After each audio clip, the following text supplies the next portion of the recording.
సీతా మనోరాజ్య ప్రియ సార్వభౌమ శ్రీరామ సీతారామ.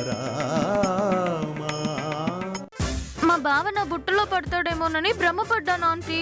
నేను ఆయన్ని పెళ్లి చేసుకుని మా అత్తయ్య వాళ్ళ ఇంట్లో తిరిగి వాళ్ళ ఇంట్లో లక్ష్మీదేవి కళ తెద్దాం అనుకున్నాను. ఆ భాగ్యమే లేకుండా చేశారు ఆంటీ. నాకు ఆ భాగ్యమే లేకుండా చేసేసారు. అయితే మహాలక్ష్మిని మన ఇంట్లోనే తిప్పుకుందామమ్మా. లక్ష్మీదేవి మన ఇంట్లోనే తాండవేస్తుంది. నువ్వు నోరుమి. నువ్వు చెప్పమ్మా. మా బావ నన్ను మోసం చేశాడు ఆంటీ. నన్ను పెళ్లి చేసుకోనని తెగించి చెప్పేశాడు. నీకేం తక్కువ? అయినా అతను మీ సొంత బావే కదా. ఏం చేస్తాను ఆంటీ, అంతా నా కర్మ. మా బావ నన్ను పెళ్లి చేసుకోననడానికి కారణం మీరు మీ అబ్బాయే.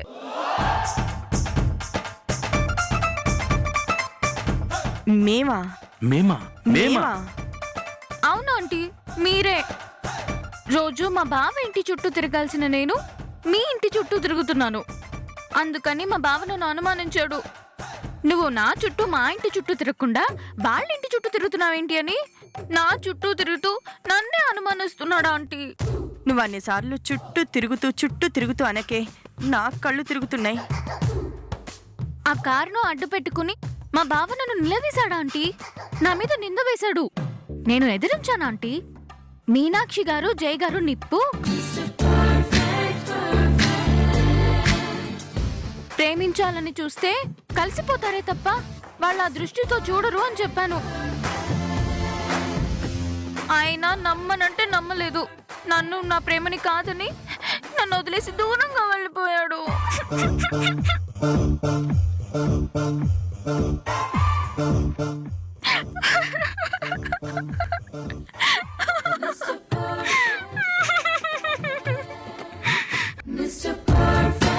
బాధపడకు మహాలక్ష్మి, నీకు నేనున్నాను.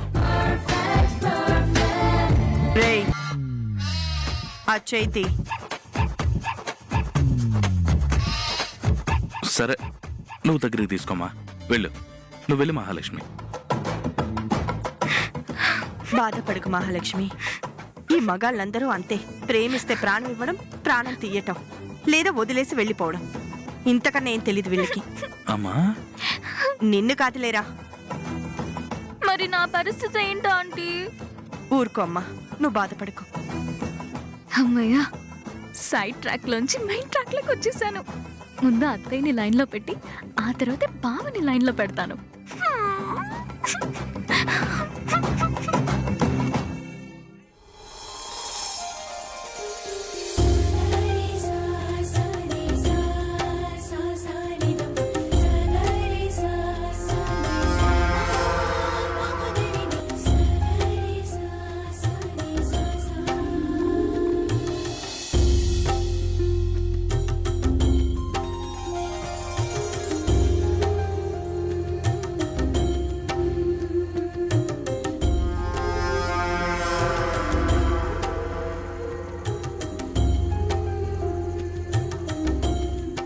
పంతులు గారు, నా కూతురు అను సిద్ధార్థకి నిశ్చితార్థానికి మంచి ముహూర్తం పెట్టండి.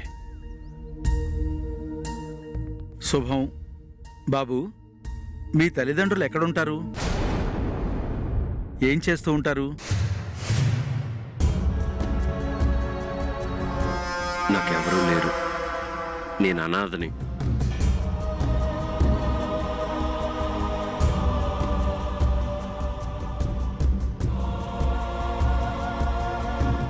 తను అనాథ కాదు పంతులు గారు. నా కూతురుతో పెళ్లి జరిగాక నా కుటుంబమే తన కుటుంబం అవుతుంది. ఆ కుటుంబాన్ని నేను నాశనం చేయడానికి వచ్చాను, కోపంతో. మీ గొప్ప మనసు గురించి చెప్పేదేముంది వాసుదేవ్ గారు? వాసుదేవ్ గారు కూతురు పెళ్లి చేస్తున్నారు అంటే ఊరంతా ఘనంగా చెప్పుకునేలా జరుగుతుంది. పోన్లేండి, కూతురు పెళ్లి రూపంలోనైనా భార్యాభర్తలు కలవబోతున్నారన్నమాట.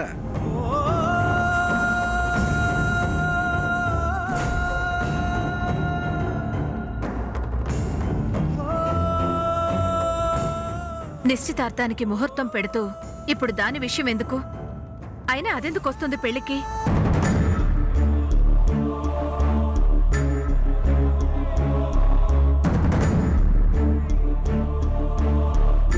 అదేంటమ్మా అలా అంటారు? కూతురు పెళ్లి జరుగుతుంటే తల్లి పక్కన లేకపోతే ఎలా? భార్యాభర్తలు ఇద్దరూ పీటల మీద కూర్చుని కన్యాదానం చెయ్యాలి కదా. లేదంటే పెళ్లికొచ్చిన నలుగురు వాసుదేవ్ గారిని తప్పు పట్టరు.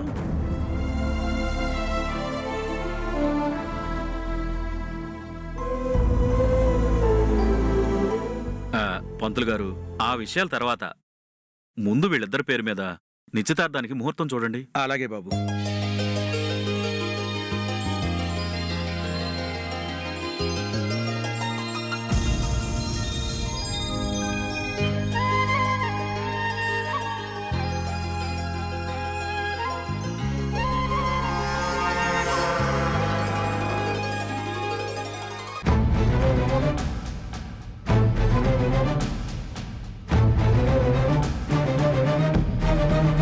అన్నయ్య, పంతులు గారు చెప్పింది కరెక్టే అన్నయ్య. అను పెళ్లికి వదిన పక్కన లేకపోవడం పద్ధతి కాదు. పెళ్లికి పిలుద్దాం అన్నయ్య. అదెక్కడొస్తుందిరా? హ్మ్, అది వస్తానన్నా జే రానివ్వడు. అయినా శుభమాని పెళ్లి జరుగుతుంటే వాళ్ళెందుకు? ఒకవేళ వచ్చినా అనవసరమైన రచ్చ చేస్తారు. మీ అన్నయ్యని అవమానిస్తారు. వద్దు సార్, నా పెళ్లి గురించి మీరు బాధపడడం నాకు ఇష్టం లేదు. వాళ్ళని పిలవకపోయినా పర్వాలేదు.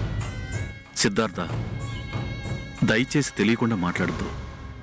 మా వదిన ఈ ఇంటి మహాలక్ష్మి.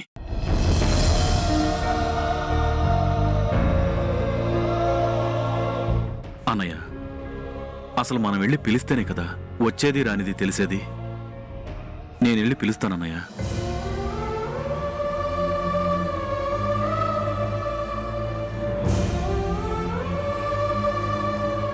అమ్మా, ఇద్దరం కలిసెళ్ళి నీ కూతురు పెళ్లికి నువ్వు తప్పకుండా రావాలి, దగ్గరుండి జరిపించాలి అని ఇద్దరినీ పిలుద్దాం. వస్తారనే నమ్మకం నాకుంది.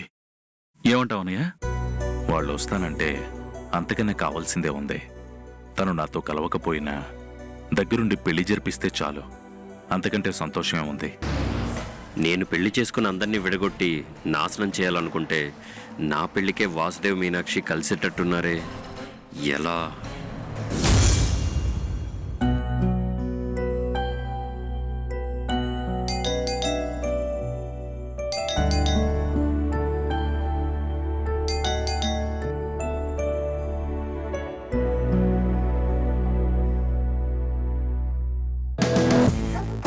మళ్ళీ వచ్చిందేంటి? వదినా, లోపలికి రండి.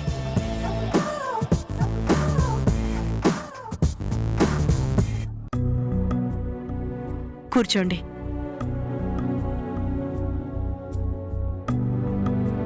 ఒక శుభవార్త వదినా. అది వింటే నువ్వు సంతోషంతో ఎగిరి గంతేస్తావు.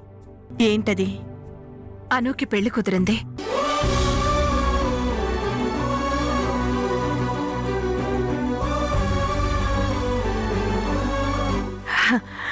చాలా చాలా సంతోషం. సంతోషమని సరిపెట్టడం కాదు మీనాక్షి, ఊరంతా మెచ్చుకునే విధంగా అను పెళ్లి నువ్వు దేవ్ కలిసి ఘనంగా చేయాలి. అవునదినా, వాసుదేవ్ మీనాక్షుల కూతురు పెళ్ళంటే మామూలు విషయమే ఏంటి? ఊరంతా ఆ పెళ్లికి కదలొచ్చి 10 కాలాల పాటు గొప్పగా చెప్పుకునేంత బ్రహ్మాండంగా చెయ్యాలి. అలాగే, అనుకి ఘనంగా పెళ్లి చేయండి. చేయండి అని మాతో చెప్తావేంటే? పెళ్లికి నువ్వు రావా? ఆ హడావిడంతా దగ్గరుండి చూసుకోవా? అను పెళ్లికి నువ్వు లేకపోతే ఎలా వదినా? ఇప్పుడు అర్థమైంది. మొన్న మీరొచ్చి నా చేతికి దెబ్బ తగిలిందా అని ఆప్యాయంగా అడుగుతుంటే బాధతో పరామర్శించడానికి వచ్చారేమో అనుకున్నాను. కానీ అను పెళ్లిని అడ్డు పెట్టుకొని నేను లేకపోతే ఎక్కడ మీ అబ్బాయిని దెప్పి పొడుస్తానని ఆ వంకతో అభిమానం వలకబోస్తున్నారని యాక్సిడెంట్ జరిగిన 10 రోజుల తర్వాత వచ్చిన అసలు నిజాన్ని అర్థం చేసుకోలేకపోయాను. దానికి దీనికి ముడిపెడతావేంటొదినా? ఆ రోజు అందరం మనస్ఫూర్తిగా నిన్ను పరామర్శించడానికి వచ్చాం. నువ్వు మాట్లాడుకు రవి. ఎప్పుడు లేంది కుటుంబం అంతా వచ్చి లేని ప్రేమలు ఒలకపోసి మాట్లాడుతుంటే నిజమని నమ్మాను. కానీ అదంతా పెళ్లి కోసమని అర్థం చేసుకోలేకపోయాను. అలా మాట్లాడతావేంటే? నీ మీద మాకు ప్రేమ లేదా? హ, నిజంగా అభిమానంతోనే నిన్ను పలకరించాలని వచ్చాం. వద్దత్తయ్యా, ఇంకా నన్ను నమ్మించాలని చూడకండి. మీరెందుకు వచ్చారో నాకు ఇప్పుడు తెలిసింది. మీరెలాంటి ఆశలేం పెట్టుకోకండి. చెప్పానా? దీని బుద్ధి మారదు, వంకరగా ఆలోచిస్తుంది, వెళ్ళొద్దురా అని చెప్పాను. మా వదిన అంటూ ఎగేసుకుని నన్ను కూడా వెంట పెట్టుకుని వచ్చావు. ఇప్పటికైనా తెలిసొచ్చిందా? సరిగ్గా మాట్లాడండి అత్తయ్యా. మేము అభిమానంతో వచ్చిన విషయాన్ని తప్పుగా అర్థం చేసుకుని వంకరగా మాట్లాడుతోంది నువ్వు. ముందు నీ బుద్ధి సరిచేసుకో. నేను ఎలా ఉండాలో నాకు తెలుసు. ఏంటి, ఆయన అక్కడ కూర్చొని మీతో కబురు పంపారా? పిలవగానే ఎగేసుకొని వస్తాననుకున్నారా? వాడేమీ పంపలేదు. నీ బుద్ధి తెలుసు కూడా. బుద్ధి తక్కువై మేమే వచ్చాం. అయినా మేము లేని ప్రేమను ఒలకబోస్తున్నామంటున్నావు. నువ్వేమైనా తక్కువ తిన్నావా? మేమొచ్చినప్పుడు కాఫీ అని కూర్చోండని లేని మర్యాదలు చేసావు కదా. మీరే కాదు, ఎవరొచ్చినా మర్యాదలు చేస్తాను, కాఫీ ఇస్తాను. మీరొచ్చారని ఆయన వచ్చారని ప్రత్యేకంగా ఏం చేయలేదు. ఎంత నటించావే! నిజంగా నా కొడుకు మీద ప్రేమ ఉందని మురిసిపోయాను కదే. మీరేమైనా తక్కువగా నటించారా ఏంటి? నాకు పూర్తిగా తగ్గే వరకు నా దగ్గరే ఉండి నన్ను చూసుకుంటారా? ఇదంతా అను పెళ్లి కోసమే అని ముందే చెప్పుండొచ్చు కదా. పుట్టుకతో వచ్చిన బుద్ధి పిడకలతో కాని పోదని ఎంత చెప్పినా నీ బుద్ధి మారదు. అరే, మేమొచ్చింది నీకోసమే అంటే అర్థం చేసుకోవేంటే? గురువింద గింజ తన నలుపు ఎరగదని నా బుద్ధి గురించి మాట్లాడే ముందు మీ బుద్ధి గురించి చూసుకోండి. అమ్మో, పెద్దంతరం చిన్నంతరం లేకుండా ఎన్ని మాటలు అంటున్నావే. అత్తగారికి గౌరవం ఇవ్వని కోడలివి, నువ్వేం కోడలివే? వయసు రాగానే సరిపోదు. మీ మర్యాదని మీరు నిలబెట్టుకుంటే ఇవ్వాల్సిన గౌరవం మేము ఇస్తాం. ఏంటి నువ్విచ్చే గౌరవం? ఏంటి?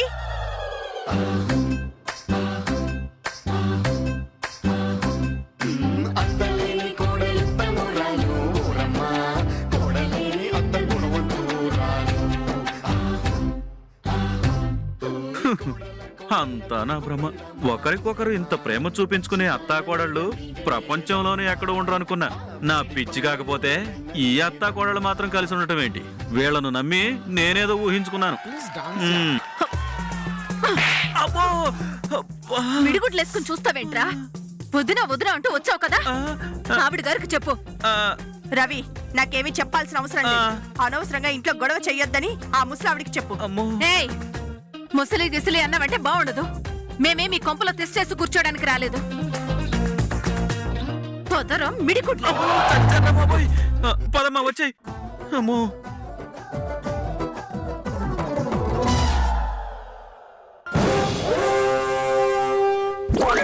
నానమ్మా, నువ్వు వచ్చిన సేపైంది. గంట అయిందిరా.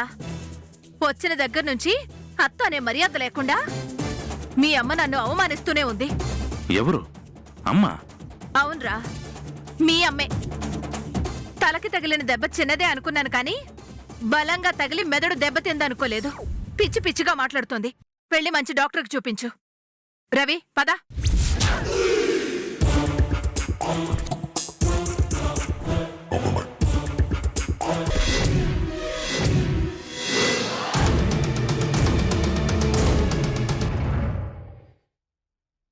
ఏమైందమ్మా? అనుకి పెళ్లి కుదిరిందంట.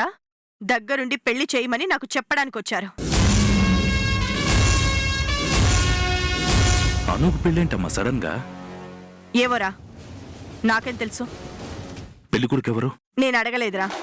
కాళ్ళు కడిగి కన్యాదానం చేయమని చెప్పడానికి వచ్చారు. ఆ కోపంతో నేను కనుక్కోలేదు.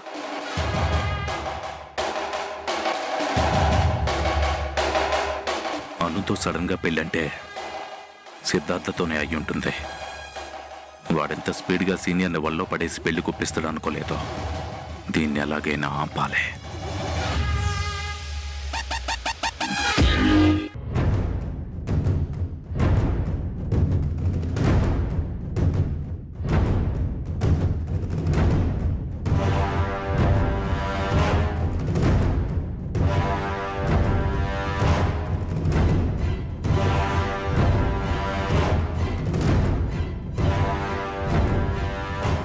మావయ్య వచ్చేవాళ్ళు గుమ్మం దగ్గర ఆగిపోతారా?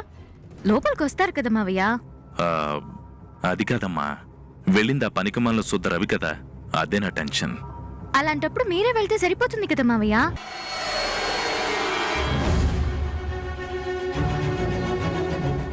అంటే మీరు వెళ్తే ఎలాగైనా అత్తయ్య నొప్పిస్తారు కదా, ఇక టెన్షన్ ఉండదు కదా, అందుకని.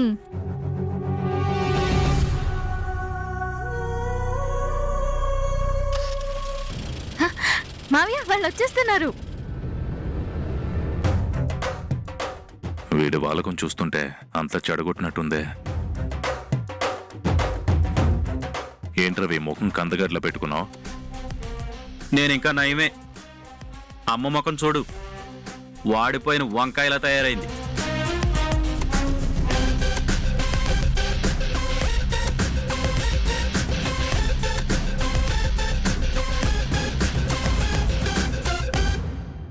అమ్మా, ఏంట్రా? అదేనమ్మా మీనాక్షి. రాదురా, అది రాదు.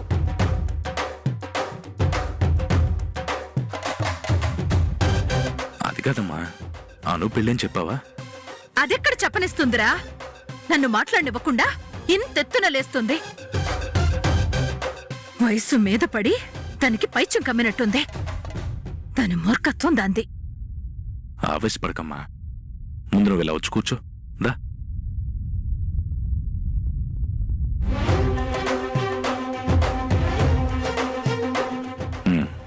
కూర్చోమ్మా.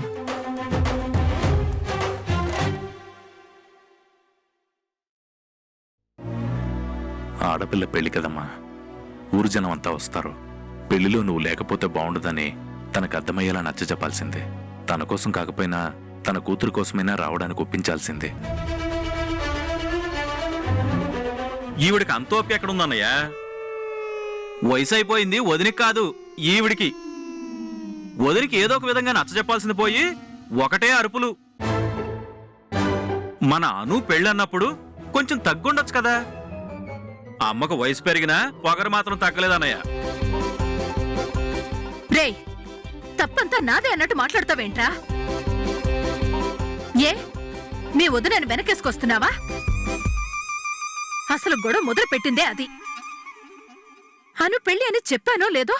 ఓహో, మొన్న పరామర్శించడానికి అందరూ ఆ వంకతో వచ్చారన్నమాట అని నోటికొచ్చినట్టు మాట్లాడింది.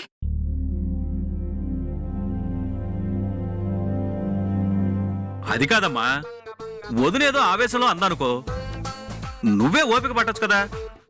అను పెళ్ళి, వదినొచ్చి పేట్ల మీద కూర్చోవాలి. నువ్వే తగ్గి కొంచెం నచ్చజెప్పుంటే బాగుండేది. తగ్గాల్సిన అవసరం నాకేంట్రా? ఏ అది రాకపోతే నా మనవరాలి పెళ్లి జరగదా? ఎలా జరుగుతుందమ్మా? మావయ్య అత్తయ్య ఇద్దరు పీటల మీద కూర్చుని కన్యాదానం చేయాలని పంతులు చెప్పారు కదా. ఈ వయసులో పౌరుషాలు చూపించకపోతే ఏం పోయిందంట? చాలేవే పెద్ద చెప్పొచ్చావు. ఎవరొచ్చినా రాకపోయినా అను పెళ్లి ఆగదు. రేయ్, అది రాకపోయినా సరే నా మనవరాలి పెళ్లి ఎలా చేయాలో అలా చేస్తాను.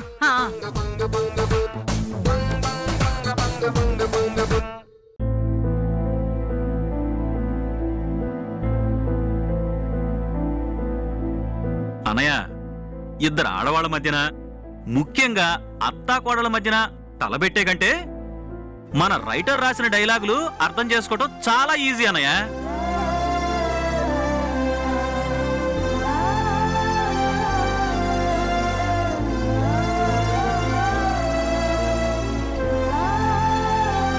మావయ్య, మీరేమనుకోనంటే నేను ఒక మాట చెప్తాను. ఏంటమ్మా? ఎంతైనా అత్తయ్య ఖచ్చితంగా పెళ్లికి రావాల్సిన మనిషి. అమ్మమ్మ పెద్ద మనిషి కాబట్టి కొంచెం మాట పడిన తత్వం ఉంటుంది. ఎవరినో అత్తయ్య దగ్గరికి పంపించే బదులు నువ్వే మాట్లాడి ఒప్పిస్తే మంచిది కదా మావయ్య. అవునన్నయ్య, చిన్నపిల్లైన మహాలక్ష్మి చెప్పిందే కరెక్ట్.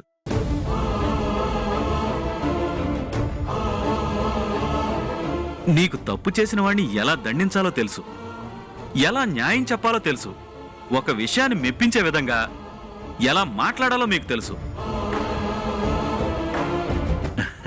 అన్నయ్య మీకు ఎలా ప్రేమించాలో తెలుసు. అసలు ప్రేమలో మీరు డాక్టరేట్ తీసుకున్నారు. మీరు మాట్లాడితేనే బాగుంటుంది. అంటే నా ఉద్దేశ్యం, మీరు ప్రేమగా మాట్లాడితే ఎంతటి వారైనా దాసోహం అనాల్సిందే. నువ్వెళ్ళి ప్రేమగా పిలిస్తే వదినొస్తుందని నా నమ్మకం అన్నయ్య.